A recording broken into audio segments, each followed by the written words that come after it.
So, good afternoon, everyone. Now we will discussing about lecture 3. If you have not watched the lecture 1 and 2, you can watch it. And so it will be better for you if you watch lecture 1 and 2 so that you can understand this course in a much better way. Okay.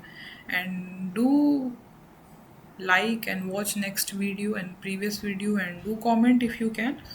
It will be really valuable if we get your feedback. Coming to the lecture 3 part, uh, we'll discuss today about machine learning workflow. Okay, so we are going to understand what is actually machine learning workflow, the complete step by step process of building a machine learning model. So far we have learned what machine learning is and the different type of machine learning. Now the next important question is, how do we actually build a machine learning system in real life? Machine learning is not just about algorithms, okay? It is a complete pipeline that starts from data and ends with prediction. Understanding this workflow is very important before we start coding. So the machine learning workflow consists of multiple steps. Okay, like you can see here in this figure that first we do data collection, then we have data pre-processing. After that we do model training, then we do model evaluation, and finally the deployment is done. Why this matters? Okay, why it matters? In real world projects, most of the time is spent in data preparation, not just building model. So understanding this workflow will help you to work like a professional. Okay, so let's start from the first step, that is of data collection. Okay, so the first step in machine learning workflow is data collection. Machine learning models learn from data. So without data, there is no machine learning. That's why this step is the foundation of the entire process. Data can come from multiple sources. It can be collected from data sets, websites, sensors, or even surveys. For example, if you're building a spam detection system, you need data set of emails. Now, here's a very important point. Quality of data is more important than quantity. If your data is noisy, incomplete, or incorrect, your model will learn wrong patterns. Okay. So, it is very important to have a good quality of data, because on the basis of good quality of data, our model will learn more efficiently. In real world projects, data collection is often the most time consuming step. Companies spend a lot of effort gathering and cleaning high quality data. So always remember, good data leads to good models and poor data leads to poor result. Second step is of data pre-processing. So data pre-processing is also one of the very important step.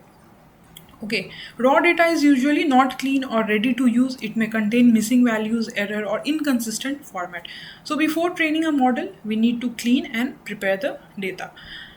The first step is cleaning the data. This includes removing duplicates, correcting errors, and ensuring consistency. Sometimes data is incomplete, some values may be missing. We can either remove those records or fill them using techniques like mean or median. So machine understand numbers and not text. We know that. So we need to convert categorical data like male or female into numerical form. So we have a process of feature scaling. Feature scaling ensures that all the input features are on the similar scale. This helps the model learn more efficiently and improves performance. In real project, most of the time, almost 70 to 80% is spent on data pre-processing. So never ignore the step. Good pre-processing leads to powerful models. Okay. So the next step we have is of model training. So it is very important to train the model so that it can make correct prediction. So this is the stage where machine learning model actually learns from data. We use an algorithm to analyze the data and identify patterns. First, we choose a suitable algorithm based on the problem. For example, we may use linear regression. These topics like linear regression and all we will be discussing in detail in the upcoming lectures. For the time being, you try to understand the basic outline of machine learning workflow. So for example, we may use linear regression for predicting numbers, or we can also use decision tree for classification tasks. Next, we feed the pre-processed data into the algorithm. The model studies the data and adjusts its internal parameter to learn relationship between input and output. During training, the model identifies pattern, trends, and relationship. These patterns are what the model uses later to make prediction.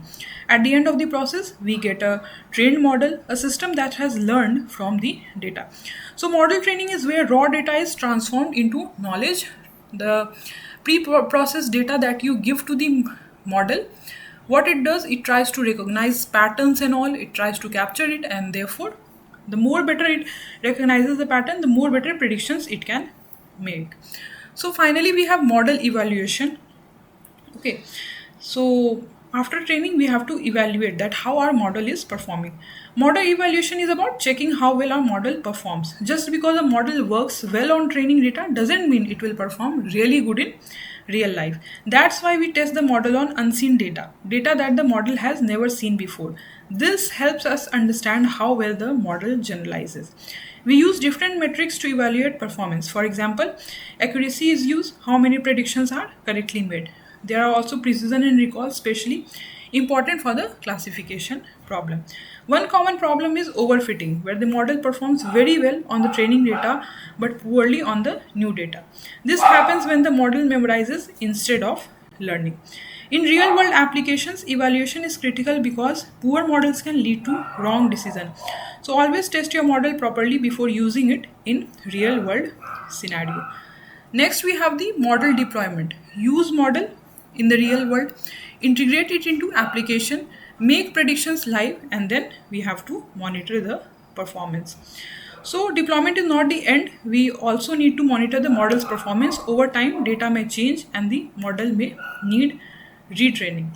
So this is the final ML workflow summary where we have done data collection, data pre-processing, model training, model evaluation, and model deployment. So this is the basic workflow, and it is very important to understand so that in the next lectures you can understand things in a more better way. Okay, so in the next video we will start diving deeper into data pre-processing techniques and begin working with real data set.